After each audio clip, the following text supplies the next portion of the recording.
Bismillahirrahmanirrahim. Assalamualaikum warahmatullahi wabarakatuh. Perkenalkan, saya Rika Rizky Rohmah, dosen Hukum Ekonomi Syariah STAI Darul Hikmah Tulungagung. Pada kesempatan yang berbahagia kali ini, saya akan melaksanakan pembelajaran sebagai rangkaian PKDB UIN Said Ali Hidayatullah Tulungagung. Selamat menyaksikan. Assalamualaikum warahmatullahi wabarakatuh. Masih semangat? Semangat. Alhamdulillah. Oke, gimana kabarnya hari ini?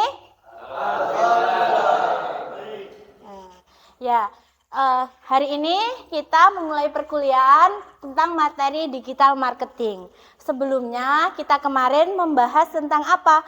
Tentang branding. Jadi branding produk itu sangat berpengaruh pada perusahaan, baik untuk apa? Citra merek, untuk peningkatan penjualan, untuk meningkatkan performa perusahaan itu sendiri. Sebelumnya saya absensi dulu ya teman-teman. Irham, Dimas, Dika, Yudi. Baik, semuanya hadir ya. Untuk memulai perkuliahan kali hari ini, kita membahas tentang konsep digital marketing. Apa itu digital marketing? Digital marketing adalah kegiatan pemasaran menggunakan media digital dan internet untuk mempromosikan produk, membangun hubungan dengan konsumen dan meningkatkan penjualan. Melalui apa saja? Melalui media, yaitu website, media sosial, marketplace, email, ataupun search engine. Lanjut. Digital marketing memiliki tujuan apa? Tujuan pembelajaran kita mempelajari digital marketing itu untuk apa? Pertama yaitu memahami konsep digital marketing. Yang kedua, menjelaskan marketplace secara halal. Yang ketiga yaitu mengidentifikasi strategi pemasaran digital berbasis syariah. Dan keempat yaitu untuk menganalisis peluang dan tantangan bisnis halal. Jadi tujuan pembelajaran kali ini itu untuk kita sendiri. Untuk kedepannya, materi ke depan kita praktek kewirausahaan yang berbasis digital marketing. Manfaat digital marketing. Manfaat digital marketing itu apa saja? Yang pertama, kita itu sekarang berada di era digital. Jadi jangkauan kita luas ya teman-teman, mendunia. Jadi untuk menjangkau pasar lebih luas. Yang kedua apa? Biaya promosi lebih efisien. Kalau dulu promosi itu harus door to door, jadi harus datang ke rumah, lebih tidak efisien. Terus yang ketiga apa? Interaksi langsung dengan pelanggan. Yang keempat yaitu pemasaran mudah diukur, dan kelima meningkatkan penjualan. Digital marketing syariah itu memiliki sebuah prinsip teman-teman. Prinsipnya apa? Yaitu kita harus sidik, harus jujur. Kedua harus amanah, dapat dipercaya. Dan ketiga yaitu tablik atau transparan. Dan keempat yaitu fatonah atau profesional. Di dalam konsep digital marketing itu kita harus menghindari apa? Hindari penipuan, informasi palsu, hoax, horor, riba. Seperti itu ya teman-teman.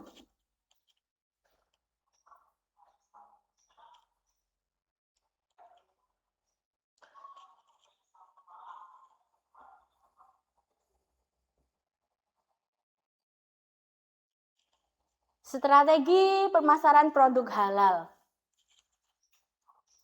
Tujuan digital marketing itu memiliki strategi. Strateginya apa? Yang pertama, kita harus menampilkan sertifikat halal. Jadi di dalam digital marketing, kita pertama itu harus mempunyai sertifikat halal agar mudah apa? Konsumen itu percaya akan produk kita. Yang kedua, kita harus kreatif dalam membuat konten edukatif. Dengan cara apa? Memberikan informasi yang bermanfaat berkaitan dengan produk. Terus ketiga, mengoptimasi media sosial dan marketplace. Gunakan platform digital secara optimal untuk menjangkau lebih banyak konsumen. Jadi, digital itu kita manfaatkan karena sifatnya apa? Mendunia. Yang keempat yaitu menggunakan influencer yang kredibel. Sekarang itu influencer itu banyak ya teman-teman. Konten kreator itu kita bisa menyewanya. Terus yang kelima yaitu apa? Memberikan pelayanan terbaik kepada pelanggan. Jadi digital marketing itu tidak hanya semaunya, itu tidak. Kita juga harus memberikan pelayanan yang terbaik. Terus peluang dan tantangan. Di dalam digital marketing itu dapat peluang dan tantangan tentunya. Apa peluangnya yang dapat kita ambil? Yaitu pasar muslim besar, di mana orang Indonesia saat ini yaitu kaum mayoritas adalah muslim. Jadi pasarnya lebih luas atau tidak? Iya, lebih luas. Terus pertumbuhan ekonomi digital, di mana dengan adanya digitalisasi, itu pertumbuhan ekonomi semakin meningkat. Di mana misal kalian teman-teman belinya di Surabaya, apakah kalian teman-teman harus datang ke Surabaya? Tidak kan? Sekarang bisa lewat di digital. Terus dukungan industri halal. Namun di balik ada peluang-peluang tersebut ada sebuah tantangan. Tantangan apa saja? Persaingan tinggi karena sifatnya mendunia ya teman-teman. Jadi itu persaingan kita tinggi. Kedua, banyak isu-isu hoax. Jadi itu ada informasi palsu. Terus kedua, rendahnya literasi digital. Sebagian pelaku usaha itu belum memenuhi teknologi digital secara baik. Yang keempat yaitu perubahan tren teknologi. Selanjutnya,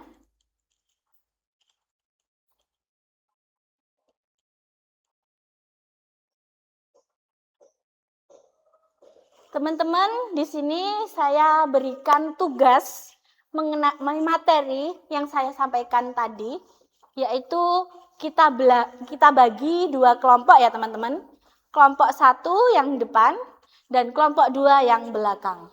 Ini studi kasusnya UMKM Barokah Food mulai menjual keripik pisang halal melalui marketplace. Namun penjualannya belum optimal. Apa saja yang kalian diskusikan? Yaitu pertama, strategi marketing apa yang tepat untuk dilakukan. Kedua, yaitu bagaimana membangun kepercayaan konsumen. Dan ketiga, mengapa sertifikasi halal itu penting. Silahkan teman-teman kerjakan sesuai dengan kelompok masing-masing.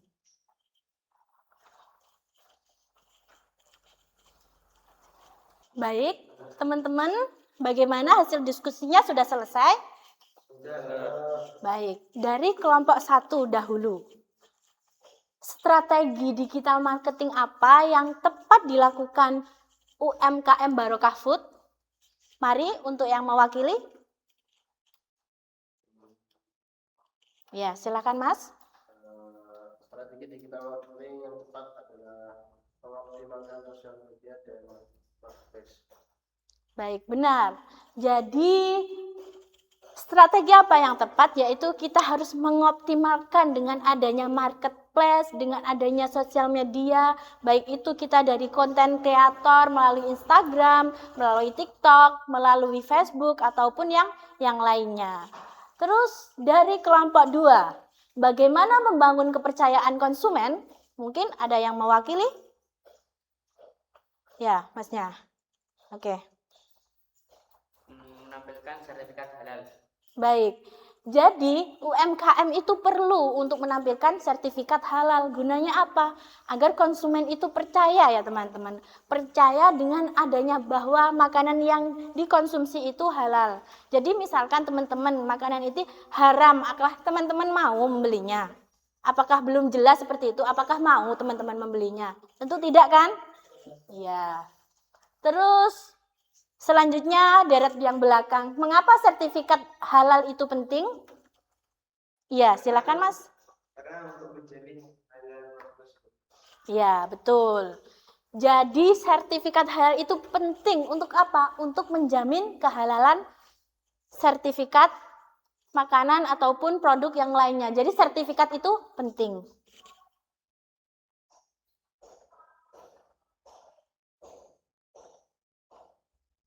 Selanjutnya implementasi. Dari studi kasus tersebut kita belajar implementasi.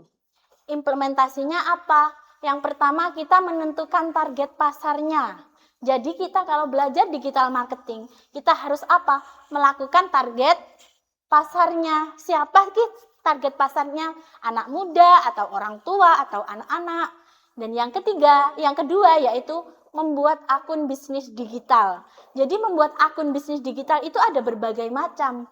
Melalui bisa Facebook, Instagram, TikTok, WhatsApp.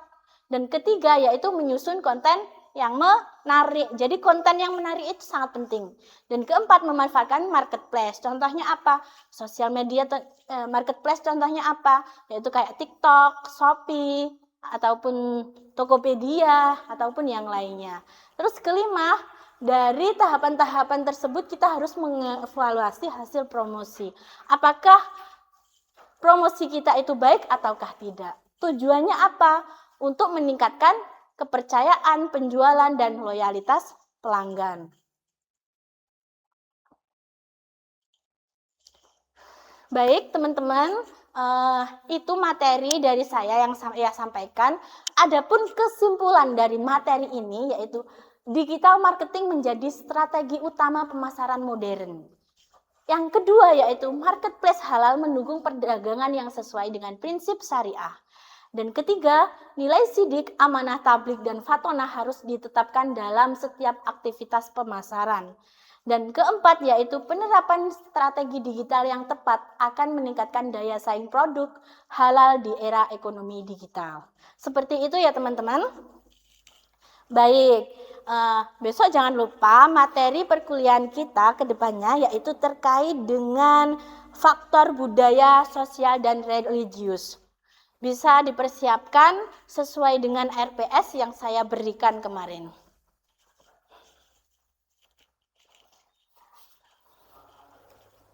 Untuk mengakhiri perkuliahan kali hari ini, mari kita berdoa dengan membaca Alhamdulillah. Alhamdulillahirabbil alamin. Wabillahi taufik wal hidayah. Ada kurang lebihnya saya mohon maaf. Wassalamualaikum warahmatullahi wabarakatuh. Waalaikumsalam.